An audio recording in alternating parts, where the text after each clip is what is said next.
আসসালামু আলাইকুম এভরিওয়ান, সবাই কেমন আছেন? আমার পেজে নতুন আরও একটি ব্লগে আপনাদের সবাইকে স্বাগতম। আজকের ব্লগে থাকছে বাঁধাকপির পাকোড়া, যা আমরা ফ্যামিলির সবাই খুব মজা করে খেয়েছি। বাসায় বানানো হয়েছে এটি। তো আপনারা চাইলে এটির রেসিপি আমি পরে আপনাদের সাথে শেয়ার করব।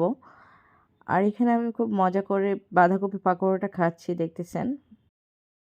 এখানে নিয়েছিলাম শসা কুচি, টমেটো সস, কাঁচামরিচ, পেঁয়াজ। এভাবে পাকোড়াটা খেতে বেশ মজা লাগে। আসলে আমার ভয়েসটা একটু অন্যরকম শোনাচ্ছে, কারণ আমার একটু ঠান্ডা লেগেছে। তো এখানে খুব মজা করে আমি বাঁধাকপির পাকোড়াটা শেষ করতেছি। আমি সেদিন মানে ভালোই বাঁধাকপির পাকোড়া খেয়েছি, কারণ আমার কাছে খুব মজা লেগেছে এটি।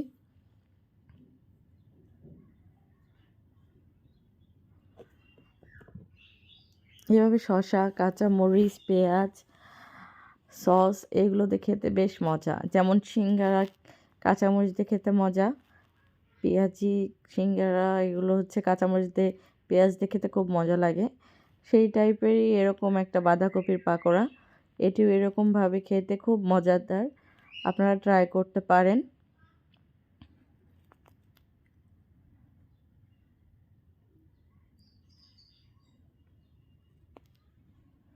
দেখতেই পাচ্ছেন আমি কিভাবে খাচ্ছি, কেন আমার বেশ মজা লেগেছে। এটা খুব তাড়াহুড়ো করে খাচ্ছিলাম, এখন এডিট করতে যেয়ে নিজেরই হাসি পাচ্ছে।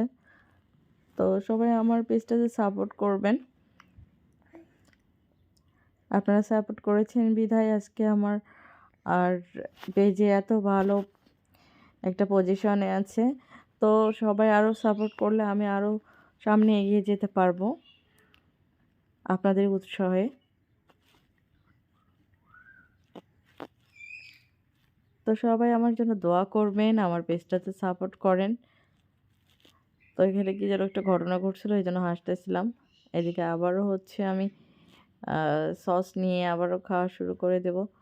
তো সেই দিন আমি পাকোড়াটা মেনলি, এটা হচ্ছে কালকের ব্লগ। আমি মানে ভিডিও ক্লিপগুলো নিয়েছিলাম, কালকে এডিট করে আপলোড করতে চেয়েছিলাম কিন্তু পারিনি, আর এই জন্য আজকে এডিট করা। তো এখানে হচ্ছে আবারও আমি খাচ্ছি, না হলেও আমি বাঁধাকপির পাকোড়াটা মজা করে 3টা খেয়েছি, অনেক মজা হয়েছে। আর স্পাইসি স্পাইসি স্বাদটা এতটা সুন্দর লাগছে যা বলার মতো না। আর সঙ্গে এই যে নতুন পেঁয়াজ, এটা আরও সুন্দর, খেতে মজাদার। তো আপনারা ট্রাই করবেন বাসাতে। তো সবাই আমাকে সাপোর্ট করবেন, আমার পেজটাতে like, comment, follow, invite, share এগুলো করে দিয়েন। আর আমার পেজে যদি পারেন স্টার সেন্ড করিয়েন।